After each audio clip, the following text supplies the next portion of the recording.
जी हाँ दोस्तों, बहुत लोगों को मीरा यह शीर्षक सुनकर आश्चर्य हो रहा होगा, लेकिन विनीता की जिंदगी कुछ ऐसी थी। विनीता की सास का देहांत उसकी शादी के 3 साल पहले ही हो चुका था, लेकिन शादी के बाद जिस तरह से उसके ससुर ने उसका मान सम्मान किया, उसको यही लगता है जैसे उसकी सास की कमी उसको कभी खली नहीं। अक्सर वह उसके खाने बनाने में मदद किया करते थे। सुबह जब बच्चों को टिफ़िन तैयार करके देना होता तो अक्सर उसके ससुर बच्चों को तैयार करने में उसकी मदद करते हैं।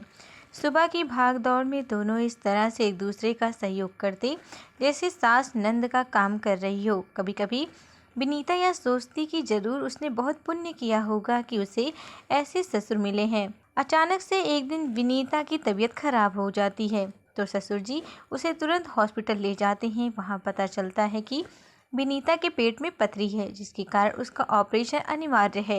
विनीता बहुत दिन बहुत चिंतित हो उठी। असल में चिंता उसको अपनी पथरी की कम लेकिन अपने घर की ज़्यादा थी। उसने सोचा कि यदि वे ऑपरेशन करवा लेगी तो कम से कम महीना भर उसको आराम करना पड़ेगा। अगर वह आराम करेगी तो बच्चों की जिम्मेदारी कौन संभालेगा और फिर पति देव का टिफिन कौन तैयार करके देगा। यही सब सोचते सोचते वह नींद की आगोश में समा गई। शाम को जब उसकी आँख खुली तो उसके ससुर उसके सामने खड़े थे। उसने कहा, पापा आप यहाँ? तो उन्होंने कहा, मैं जानता हूँ बेटा, तुम्हारे मन में क्या उधेड़-बुन चल रही है। मैं अच्छी तरह से वाकिफ हूँ कि इस समय तुम्हारे रोहन और दोनों बच्चे की चिंता सता रही है, लेकिन तुम कोई फिक्र मत करो। मैं तो बूढ़ा हो चला हूँ, लेकिन जितना हो सकेगा मैं सहयोग करूँगा। लेकिन तुम्हारा अगर इस समय इलाज नहीं किया गया तो यह समस्या बढ़ती जाएगी।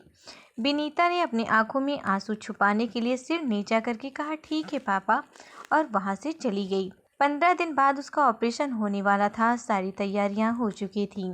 वह भारी मन से सारा सामान एक बैग में रख रही थी जो उसे हॉस्पिटल लेकर जाना था। तभी एक मुस्कुराता हुआ चेहरा उसने देखा और मुस्कुरा दी और कहा, पापा आप सारा काम खुद मत करना, भाई के लिए भी कुछ छोड़ देना। ससुर जी ने मुस्कुराते हुए जवाब दिया, हम हैं तो क्या गम है, अगर काम वाली नहीं आई तो काम वाला हाजिर है। इस पर विनीता और पति रोहन दोनों हंसने लगे। तय समय पर विनीता का ऑपरेशन हुआ। रोहन ने ऑपरेशन वाले दिन छुट्टी ली, बाकी समय छुट्टी नहीं मिली, जिससे वह काम पर जाता रहा। इधर मिस्टर शर्मा घर, बहू और बच्चों की जिम्मेदारी इस तरह संभाल रहे थे जैसे वह विनीता की माँ हो।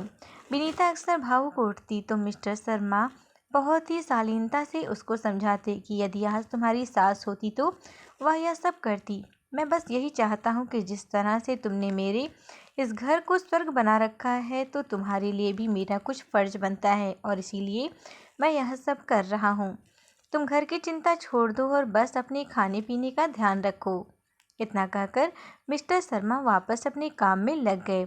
अगर सुबह की चाय से लेकर रात का खाना तक वह देखने लगे थे। अक्सर थक कर बैठ जाया करते तो मिसेस शर्मा की तस्वीर से दो टूक बात कर लिया करते थे। दिन बीतते गए और महीने कुछ ऐसे गुजर गए जैसे पता न चला। अब विनीता घर के छोटे मोटे काम करने में सक्षम थी, तो जैसे ही विनीता किचन में गई मिस्टर शर्मा ने मुस्कुरा कर कहा, संभालिए भाई अपना घर, जिसका काम इसी को साझी, हम चले चश्मा लगाकर अखबार पढ़ने। जैसे ही मिस्टर शर्मा चलने लगे विनीता ने आवाज़ लगाई, माँ। मिस्टर शर्मा तो कुछ समझ ना पाए, लेकिन विनीता मुस्कुराते हुए चाय बनाने लगी।